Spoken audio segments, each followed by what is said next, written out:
20th anniversary of SCE. SCE started back in 1968, and we've been in business now for 20 years, and we're looking forward tonight to doing some reminiscing and some celebrating.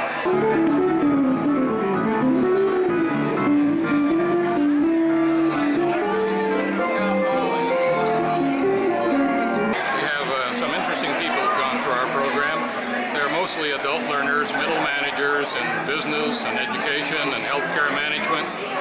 They come in usually about 35 to 38 years of age.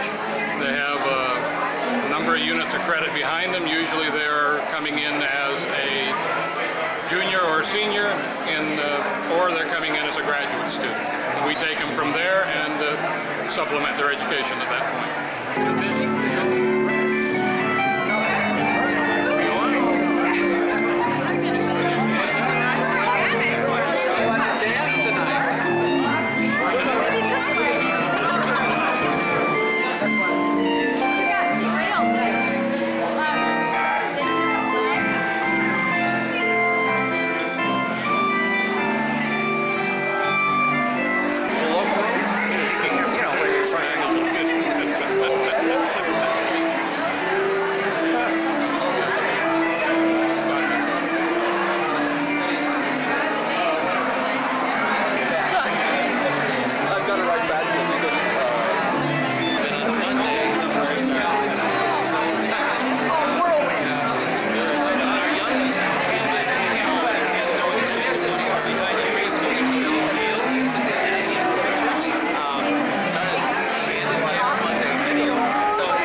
How many years did we go without any respect?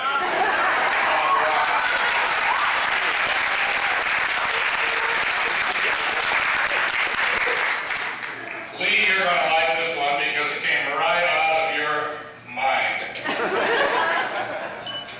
The official movie and novel, a doubleheader, From Here to Eternity, where the early programs were held.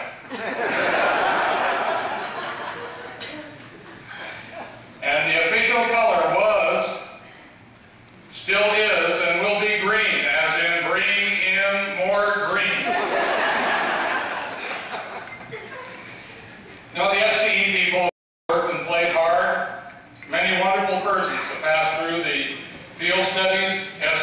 immortals over the years. And tonight we're going to recognize some of those pioneers of field studies, also known as SCE now.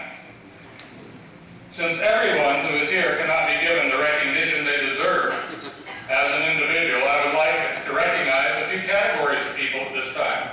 Well, all of those who are here who were former SCE employees, not employed now, but were former SCE employees who came back for this wondrous occasion, please stand at this time. Former SCE employees.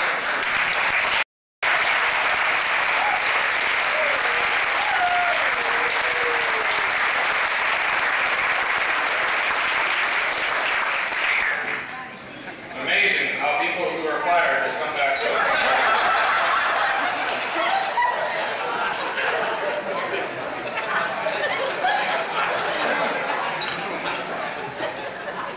Will all those who are present SCE employees please stand at this time? Present SCE employees.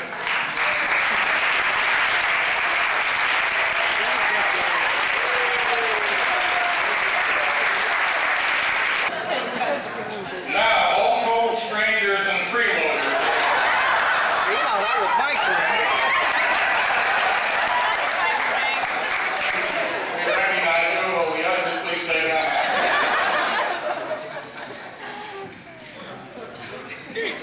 As I said, this is an evening of nostalgia and future promise. I personally am entering my 15th year at SCE, with the last 9 as dean, and the friends and experiences I've had cannot be replicated anywhere. Tonight we're going to visit those great days of yesteryear, and also look at the promise of all that tomorrow is to come. And to start off this evening, I would like to present the founding father of field studies / SCE, an innovative and inspirational leader who was the president of La Verne from 1968 to 1975. You loved him or you hated him, and you didn't ignore him. I fell into the category of loving him. I'm proud to present Dr. Leland Newcomer here with his wife, with his long-time colleague, Mary Fay. Dr. Leland Newcomer, former president of SCE. This sort of reminds me of when I was superintendent of Las Vegas. They always had a big happy hour ahead of time, had lots to drink, and they were always worried about getting the bar closed down, because when you get up to speak, everybody was kind of blurry-eyed, and it didn't really make too much difference in what you were going to say. So I saw 2 bars open tonight. I thought, no, I got it made. I don't really have to worry too much about what I'm going to get at. And I'm going to digress from my notes a bit. You know, I think everybody, not everybody, some of you here know that I do have some strong convictions and passions and things like that. I had a couple of them, and I had a couple of people come up to me tonight, Jack and Dow, and said, "You are going to talk about the 3 questions, aren't you?" I said, "No, I really hadn't planned to do that." But one of my passions was undergraduate La Verne College, that neat little place, a liberal arts college, a place where kids could search for the answers to 3 questions. Who am I? What's the nature and meaning of man and the universe? And what's going to be my role in it all?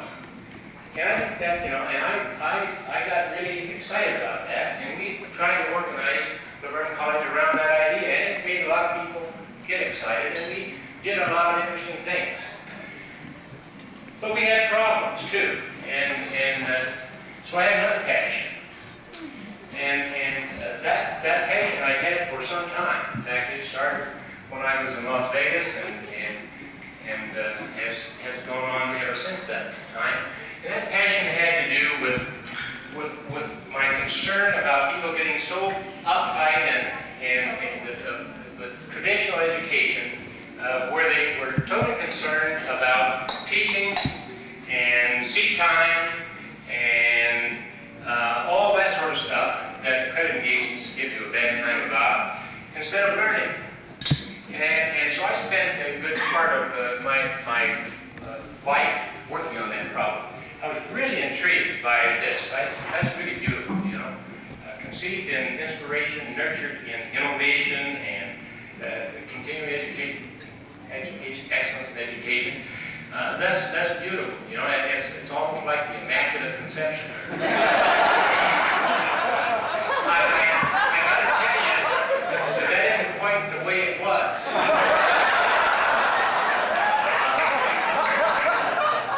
There were some bloody battles, and a more appropriate slogan might have been "Necessity is the mother of invention."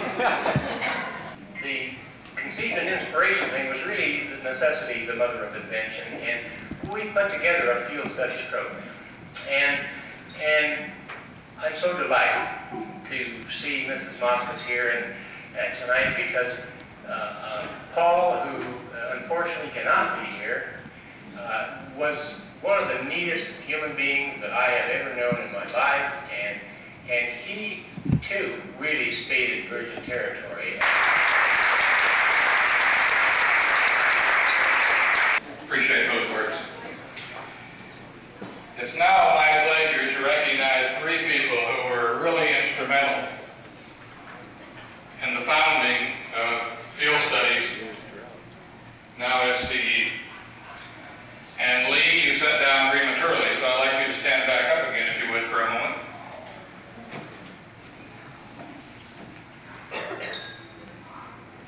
You come up here.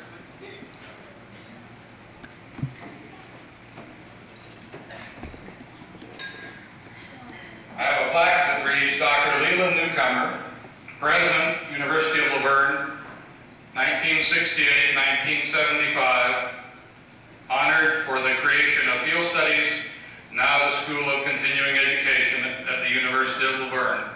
He made the vision come true. My pleasure, Lee, to present this to you.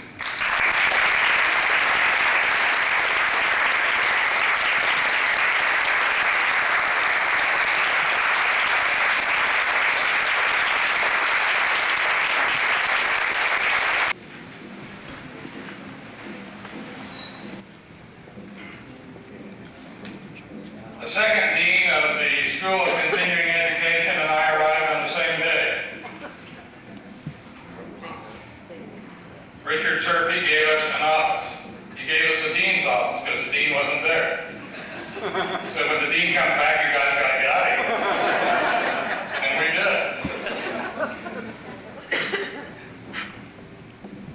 The second dean of Field Studies and I worked on a very successful, highly innovative program called GoodLib, which has not been forgotten to this day.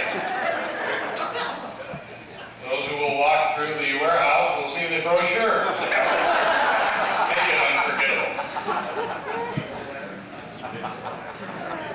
It was my pleasure to meet and have such a good friend and a good mentor, Dr. Max Forney, whose wife Edith is also here. Max, would you come forward? Edie, would you stand?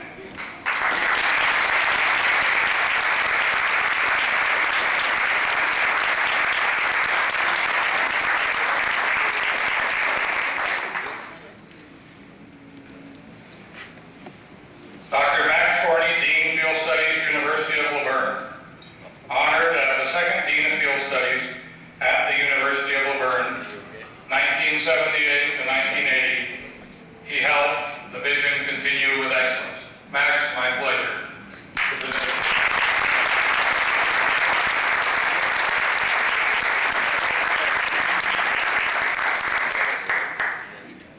Jim, I can't tell you how much this means to me to be here this evening, to be back with a lot of the people who were so very loyal and making all the work that we did come to fruition. I want to thank one person in particular. He was the one who gave me the opportunity first. Returning from Guam, Lee Newcomer said that there might be some work that might be done at the college, and he got back over here and he found a niche for me, and it had been a dream of mine. I always wanted to come back and do something at La Verne, and I want to say a special thanks to Lee for giving me that opportunity. The loyalty of the staff was outstanding, and is true that Jim and I arrived at the same time, and if you ever wanted to see at one desk with two telephones trying to do business, that was a real bit of artwork, I can assure you. Again, thanks to everyone who made this possible, and I know that President Steve Morgan down here has something to do with it also, and thanks to you, Steve, for the part that you played in making this evening such a wonderful affair. Thanks, Jim, so much.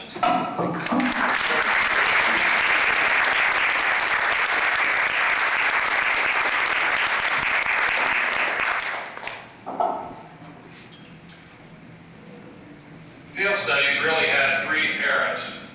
First was the era of the residence center. That was followed by the era of in-service, followed by the era of the professional development center. Now all of these overlap, but really we went through three distinct eras, and we're going to hear tonight about those three eras in very short speeches. Very short. First, we're going to hear from one of the founders of the Residence Center program, already mentioned, a real gentleman who has been on the La Verne faculty for 40 years, an inspiration to all the La Verne community, and a darn good sailor also. His topic is the early years, and the speaker is Dr. Herb Hogan, here with his wife, Jan.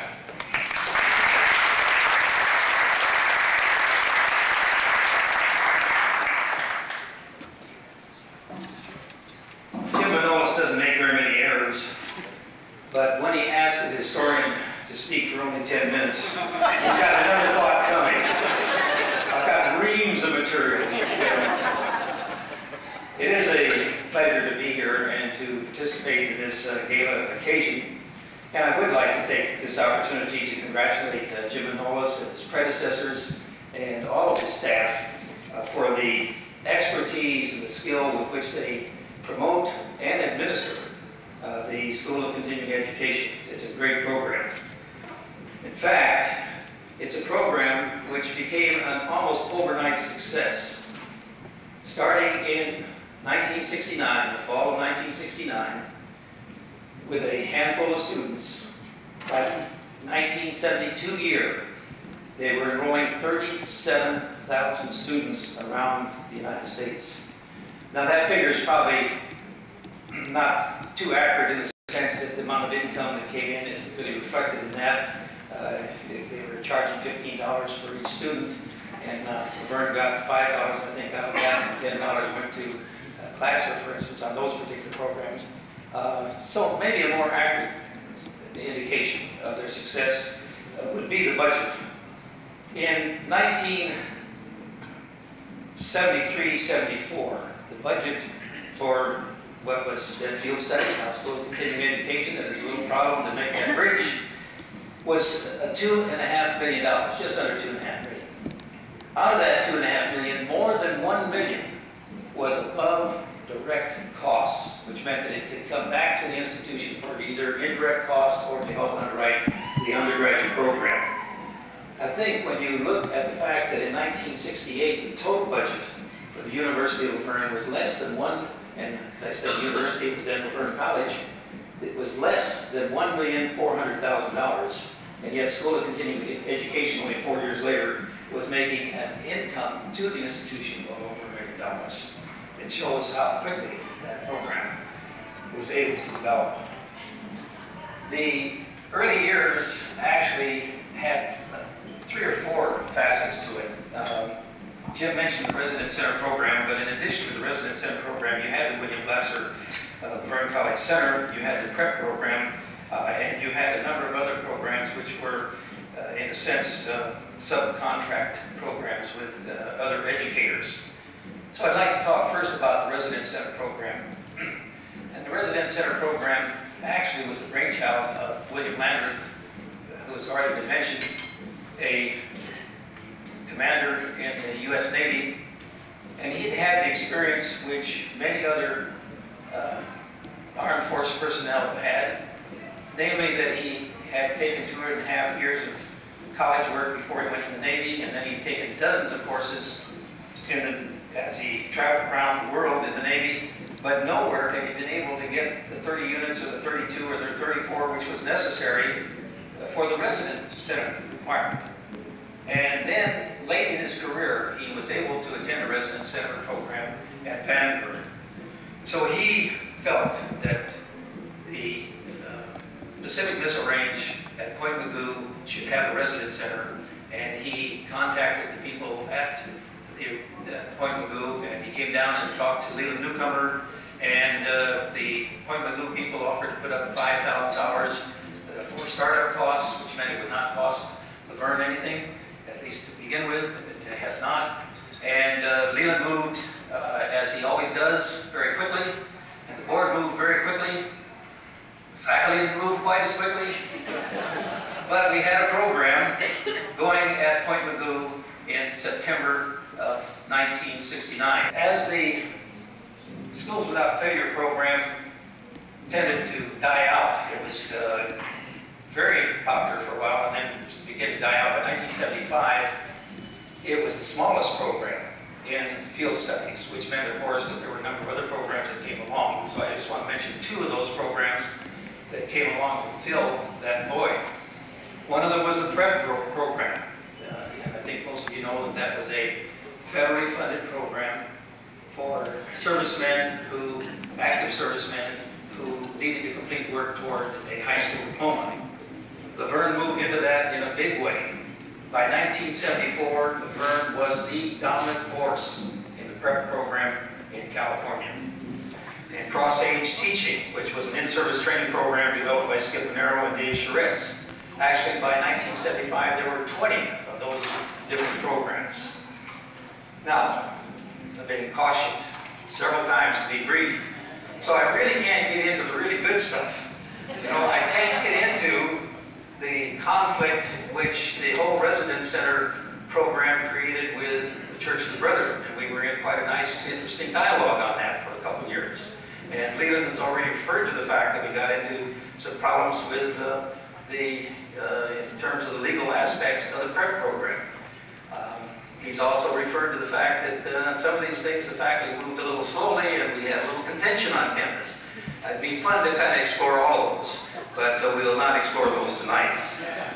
Certainly, the thing that stands out is that by 1975, the field studies, soon to become School of Continuing Education, was not only a success, but its future as an integral part and a significant and dynamic part of what was soon to be called the University of La Verne was well established, and it would continue to grow from there.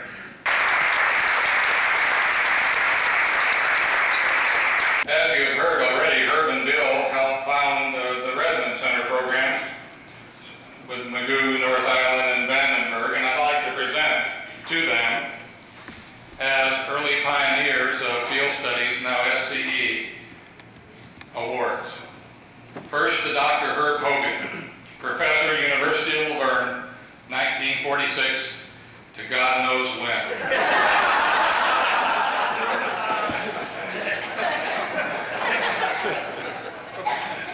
Honored as a scholar who helped develop the Residence Center program for the University of La Verne. Herb, thank you. Gracias. I knew Bill was getting one of these, but I had no idea I was. Thank you very much.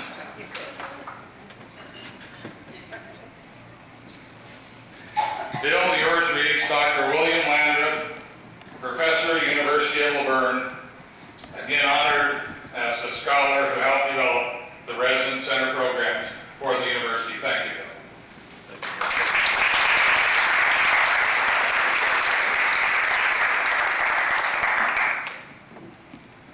I just want to hold this up and show it to you. I made it all the way from Camarillo this evening. I showed it to Dr. Newcomer upon arrival. The day he hired me in 1969, he gave me this jacket, and I still treasure it.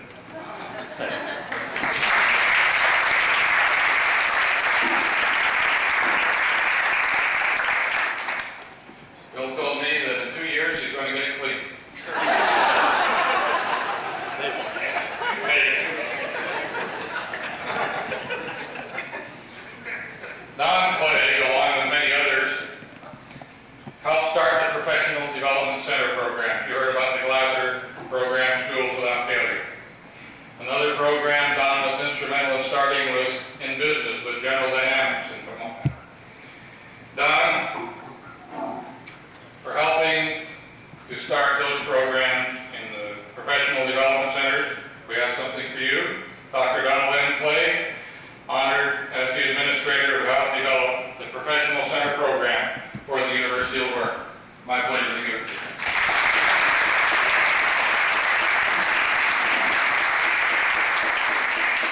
My part in this all began when Lee Newcomer called me in his office one day and said, "Don, I've been working with a group of fellows up at Stanford under the Ford Foundation, and what we've been doing is high-quality work. You figure out a way we can give credit for that and get some money out of it." And so I started with that, and it was a lot of fun from there on. And it was a real joy, really, over the years to have the kind of encouragement that Lee gave and that we saw developing. I think maybe I, more as much as anybody at this audience, has fought the battles with accreditation. And I think at this point we look pretty good. We're looking for a 1991 kind of visitation. I'd like for us to still keep the stress on that outfit, because I've tried over the years to get them to put somebody on that particular commission that would cause a little problem, and it has been difficult to do. But let's keep the stress on, and let's keep this good work going. It is where education has been coming. We're there, and we ought to keep going. And Jim, you and your people have done a great job. I congratulate you. Good luck. Thank you.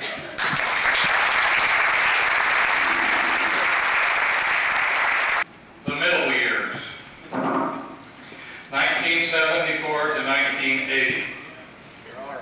Who better to describe the middle years than the balding middle-aged man?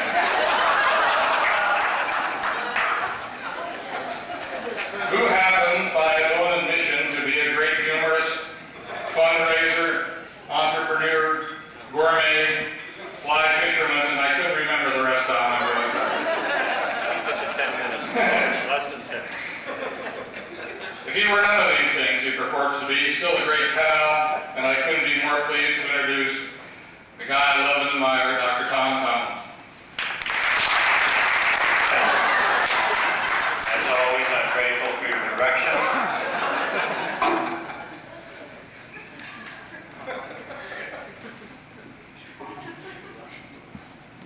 This isn't the funny part yet. It gets a lot better. Tonight clearly is a night for miracles. And as Herb said, I have to acknowledge another mistake that Jim and Knowles has made. I'm also a historian, and historians are, by their very nature, long-winded. So please, if you'll lock the doors, there'll be a collection. The miracles are several. First of all, Kurt Gibson hit a home run in the bottom of the ninth.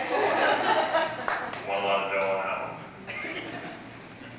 A greater miracle, Leland Newcomer actually spoke for less than 15 minutes. And timed it.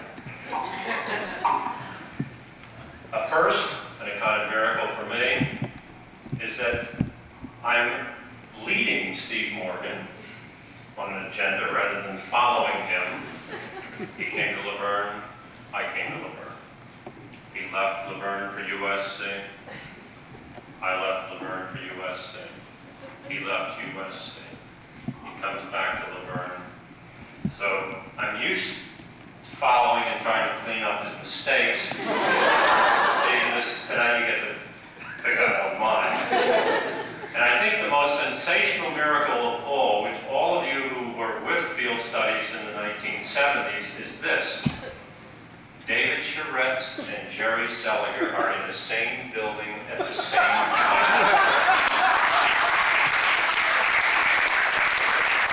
Don't worry, Jerry, I'll introduce you to Charetz later. Charetz worked, Seliger worked for Charetz, and for a 2-year period they never saw one another. It's a great story. Motzkus calls Charetz in and says, writes a memo to Charetz and says, look, there's this problem on a particular program. Charetz writes a memo back, Paul, don't worry about it. I'll stick Seliger on it. But I'm going out of town tonight, so Charetz writes a memo to Seliger saying, Jerry, would you write a memo over my signature to Paul Motzkus recommending some solution to this problem? Which Seliger does. Motzkus comes in the office the next week and says, where's Charetz? Charetz is out of town. He calls Seliger in and says, look, Seliger, here's Charetz's memo. I got to be out of town this week. Would you write a memo to Charetz over my signature? Seliger, no dummy, writes the memo.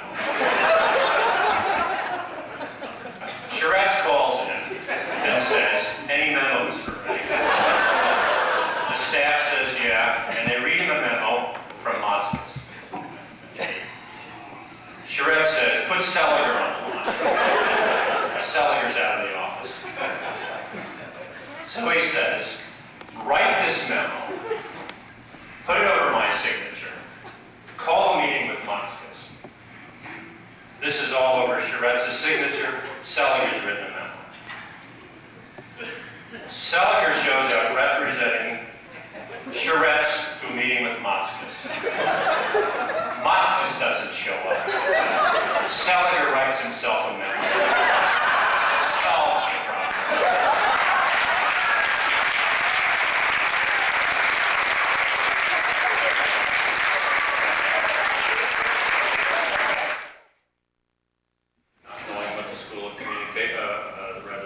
Field studies was, obviously I still don't know.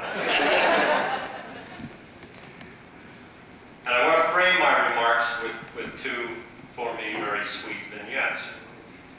And the one occurred when, actually Bill Loper, I owe my presence here, you can talk with him later, who said to Motzkus, there's a guy probably unstable enough that you ought to talk with him. I think he'll take the job. I was desperate. Motzkus calls me out. I arrive at 4:30 on a Friday afternoon. Motzkus is real laid back in his office there. And we talk business, I think. The reason I say I think, because there is a kazoo band led by Dwayne Keith, a talented musician, that strikes out these dynamic tunes throughout our interview. What I do remember Motzkus saying was, mumbling something. Actually, he was probably talking to the closet, and I thought he was talking to me in a false style. He said something like, if you want to work for field studies, you have to have a high tolerance for ambiguity. Which sounded just BS-y enough for me to buy it. I said, I'm your guy. I had no idea what the hell he was talking about. Little did I realize that what he was saying was that you probably need to be a hebephrenic. Now, I can tell by your applause and laughter that you're all psychologists and you're saying, what's the guy talking about? I'm sure I can talk about it. A hebephrenic is a compulsively silly person. That's vignette number one. This really is going to go someplace, who knows.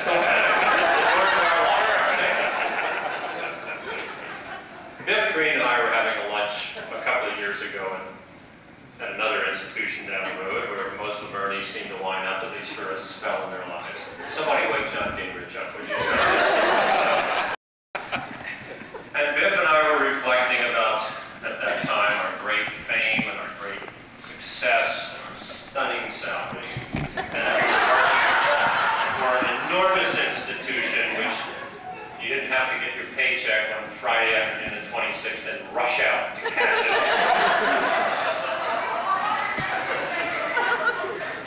Those people were around. Actually, we could tell when we got armament running out the door.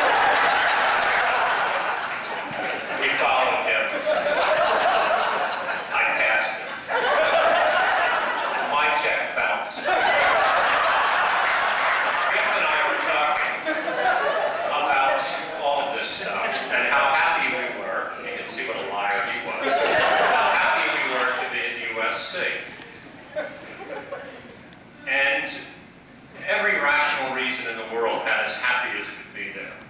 But what we both agreed on is this, that we never expected, as long as we were likely to live, and I'm going to live much longer than you, to ever be around a place for a period of time that was so rich in friendships and admiration for the professional commitments to Field Studies - La Verne College, the University of La Verne, that these were enormously changeful times from '74 to 1980, in which, as a university, we really did try to make recognizable to the persons at WASC and elsewhere what we were doing, that it was safe to do what we were doing, that we were reputable, thoughtful, conscientious souls at this university.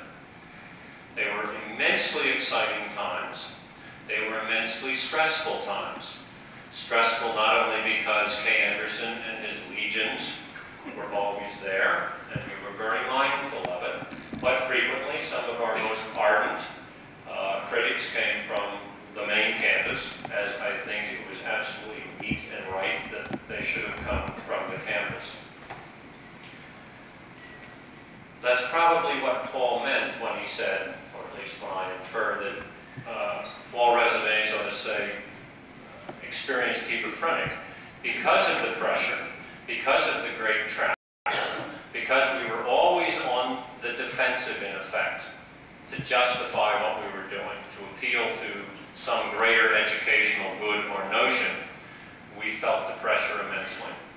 And I suspect that one of the reasons that the bonds are so rich and strong and for me absolutely unforgettable is precisely because of that tension. There's no reason in the world that a 30-year-old Hegel scholar like myself should have been pitched into trying to manage and understand an operation like Civic Bed. That I was able to fake it for so long is in large measure due to the enormous faith that persons like Leland Newcomer had delegated in effect to persons like Max Forney, to persons like Paul Motzkus, and the king of the Hebraics, to Jim Manolis. I was lucky, very lucky, because I got to manage the residence centers, which were the most traditional of the non-traditional. They also happen to be the most bucks up, the most stable, the most familiarly academic, and also because I inherited, in some cases, an immensely talented group of persons who had a brilliant knack for making me look good when all of my tendencies suggested I was going to make myself look bad. Some of those persons are here tonight, and I'd like to thank you once again, as I hope I have done through the years. You have been very dear to me, and I've learned a great deal from you. Evie Harden is here, and Ray Johnson, who suffered my too many presences in Athens, and my unending stream of questions, and great needs for constant reassurance.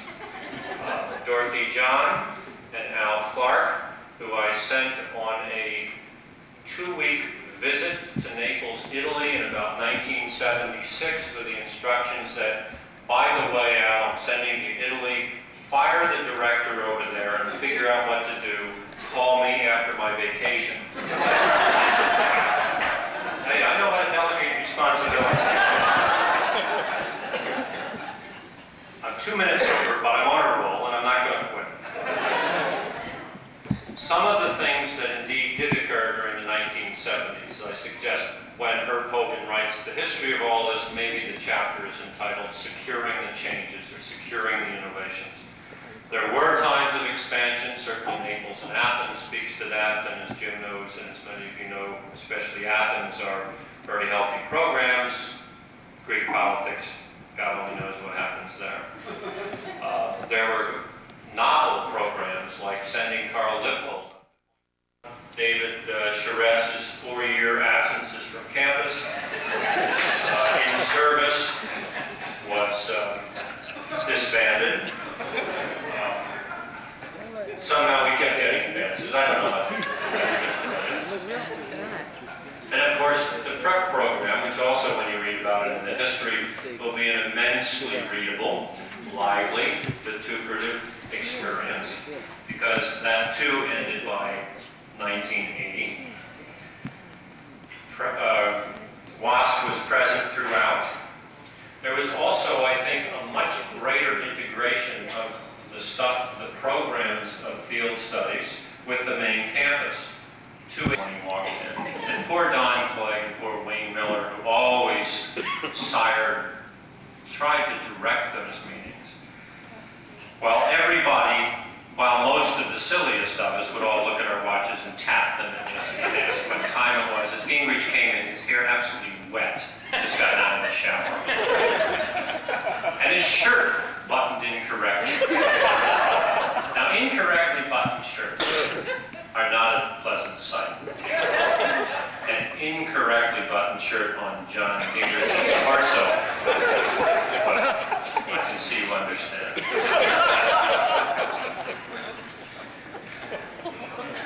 master of satire. I'm happy as hell that I had the chance to spend 6 years of my life at La Verne College. As Biff and I agreed, those were precious days, immensely changeful days, immensely stressful days, but all of that has left me with a sense of bonding, a sense of pleasure that I never expect to enjoy again. I'm grateful, Jim. I'm grateful for all of you who have tolerated me then and now for 17 rather than 10 minutes.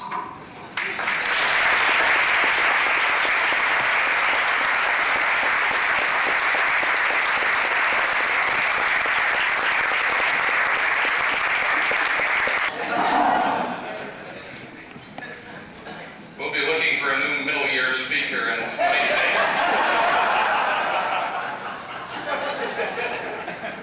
Tonight, accompanied by his wife, Corinne. Corinne?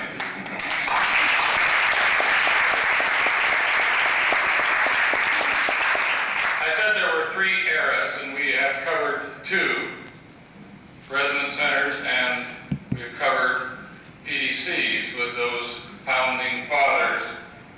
Now I have the pleasure of giving one more award for the in-service era to a great friend of over 20 years.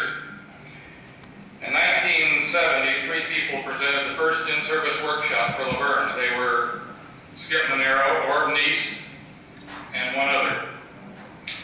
The workshop was in cross-age teaching, and from that humble beginning, this other became the director of in-service in 1972 and served until 1980,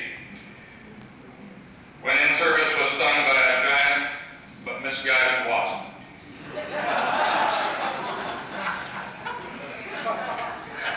Dave Tourette's, will you come forward, please?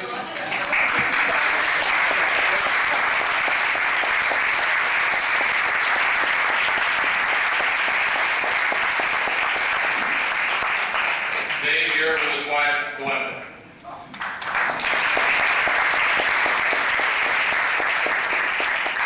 This reads, R.C. Temple.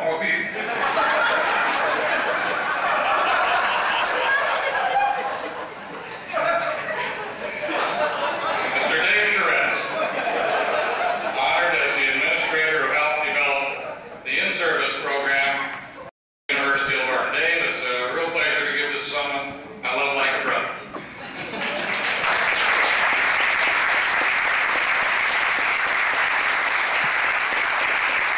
We had one administrator who came a little bit earlier than all of us, and he's still here.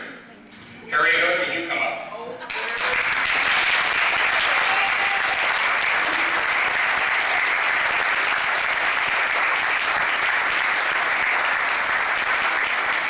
Harry's here with his wife June this evening, and Harry, we'd like to present to you a certificate of appreciation on the 20th anniversary for your many, many years of service to continuing education.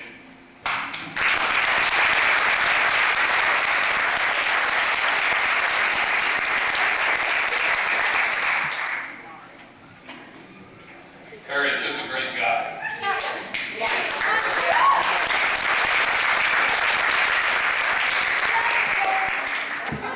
To talk about the future years, the University of La Verne had the future. President Stephen Morgan, who is a great, great supporter of SCE programs, and we really appreciate that, Steve. Steve is going to come up and talk to us about the future. Steve here tonight with his wife, Ann.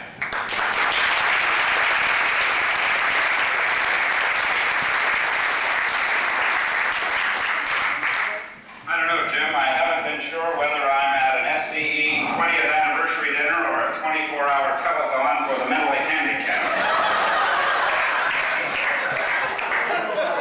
Jan, I don't blame you for not wanting to claim Jim, but I think you should be introduced tonight, the wife of the Mater D.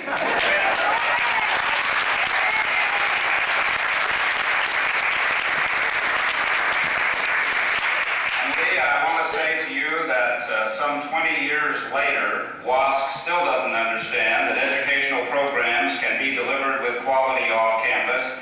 But by George, come 1991,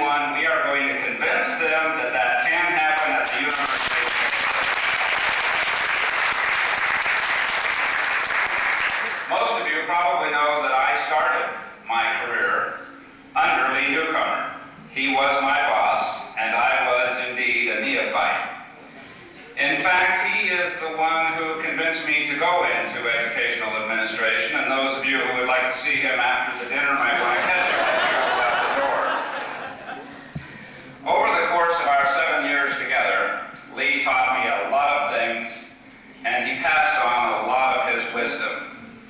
I can remember that he claimed to be quite a management expert. He talked about things like completed staff work and management by objectives and accountability, and he lived that.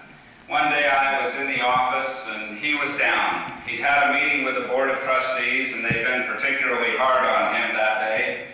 And he said, "Steve, I always do 3 things when I'm in trouble with the Board of Trustees. The first thing I try is to cut costs. That's always popular with board members. The second thing I try to do is cut staff. That's even more popular with board members. And the third thing I do, if those 2 fail, is cut out, and that's always very popular with board members."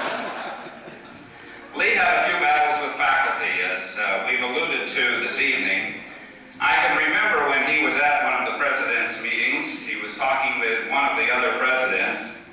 The other president was talking about a new concept that they were trying to develop, and the other president said, "Well, I've discussed this concept with the faculty at my institution, and they have said that they'd like to take a wait-and-see attitude." And Lee said, "Well, I've been talking to my faculty about the concept of field studies and offering programs off of the La Verne campus, and they say it's far too early to take a wait-and-see attitude." I think really, though, that Lee's very best advice to me wasn't really advice. He was sitting lamenting again in his office. This time he had a board meeting in the morning, it was a Tuesday, had a faculty meeting right after that, and he said, "Steve, if you ever get into higher education administration in a serious way, just remember that whatever hits the fan is not always evenly distributed." Lee Newcomer is the most far-sighted administrator I have ever had the privilege of working with. There is absolutely no question about that. The man has a built-in crystal ball. He could look to the future and predict what was coming. In 1968, when he became president of what was then La Verne College, he said that, "I'm not a fundraiser. I'm not going out to con little old ladies out of their money. I'm going to develop educational programs that will serve as a living endowment for this institution." He went on to say that there is enormous need out in the field off this campus for educational opportunities for men and women. He said that it doesn't have to be offered on campus. We can offer it anywhere in the world with the same kind of quality we can offer here on campus. As Herb alluded to, Lee was a man of action, and within months, Field Studies opened its first programs. Lee's prophecy has proved true. The income to the University of La Verne in the past few years from the Field Studies program is the equivalent to an income that would be earned by an endowment of $20 to $30 million. It's an ever-growing market. There are adults in the field who need those educational opportunities that the University of La Verne offers, and can be offered off campus with high quality. Even more of a tribute to Lee's farsightedness and this built-in crystal ball that he has is that 20 years later, many years after he left the presidency of the institution, we're celebrating the anniversary of the School of Continuing Education, a program that has been copied by many private schools and public schools across this country. SCE is a tribute to the fact that he started it, left the institution, and 20 years later it is alive and well. SCE is a tribute to strong leadership and staff in the School of Continuing Education.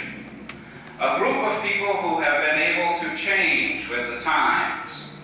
They've followed trends as they have seen them taking place across society. They are continuing to effectively meet the changing educational needs of a very diverse population. My congratulations to Lee Newcomer, to the SCE staff.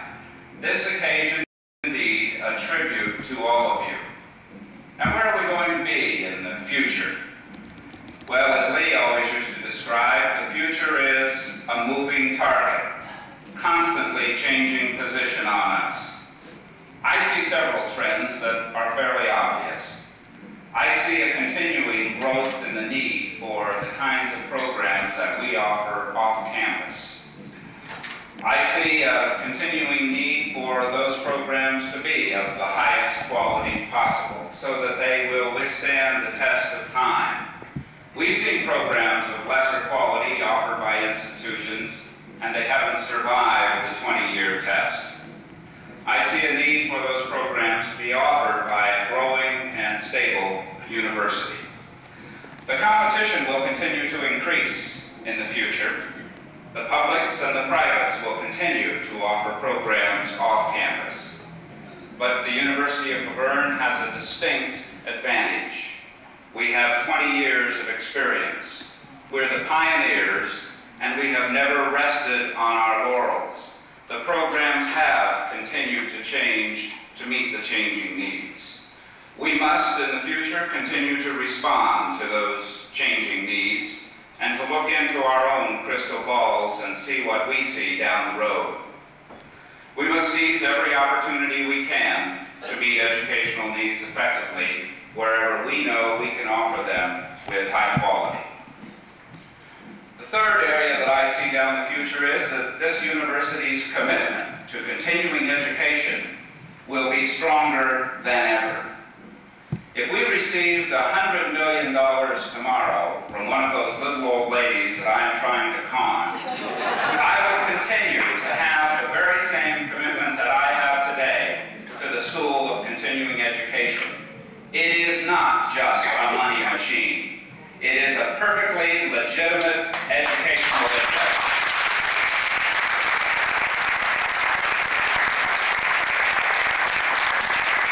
It is a part of the university's mission. It is a part of the niche that we fill in higher education. We must continue our commitment, stronger than ever, to quality programs in continuing education. We must, in the future, invest in higher salaries for our full-time personnel, but all of those part-time faculty members out there who make this program possible. We must continue to add funds to library resources, and we will be happy to know not traditional library books in buildings, but through computers and fax machines and taking advantage of the technology that is available to us today. We must build computer labs in those remote locations that our students can use, and we must continue to invest in quality assurance systems. We must strengthen our links between the School of Continuing Education and the home campus. Those links are the key to our success in the future. In 1991, WASP will visit the University of La Verne, and I think we face one of the most important challenges of the foreseeable future. We must prove beyond a shadow of a doubt that we offer quality programs on and off our campus. Things haven't really changed, Lee. They're still the same battles. I'm proud to be a part of such a successful mission.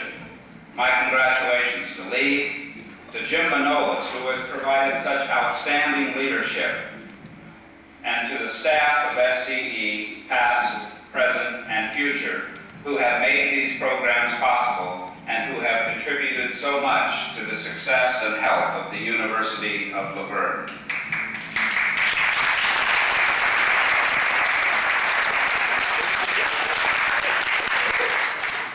The recipient of the award, which I'm honored to present tonight, has, for about the past decade, succeeded in the proverbial endeavor of putting socks on the octopus. Most awards are symbolic. This award is that, to be sure, but it is more. Many of you have wondered, no doubt, what the top of the Great Pyramid of Cheops looks like. This is what it looks like. This is the top of the Great Pyramid. It has been brought here sparing no expense or effort It's an appropriate symbol. It's an appropriate symbol for the recipient who possesses all of the better qualities of leadership. The recipient is an individual who is respected by his colleagues and who is loved by his friends. The fitting words of the inscription on this award were composed by Steve Morgan, who knows the recipient well and works with the recipient.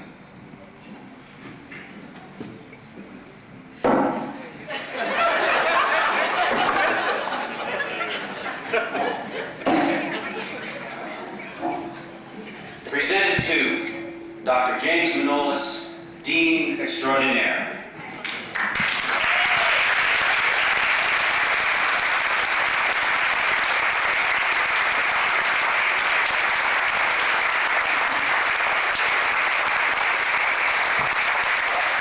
In recognition of his outstanding leadership of the School of Continuing Education, on the occasion of the school's 20th anniversary, October 15th, 1988, University of La Verne.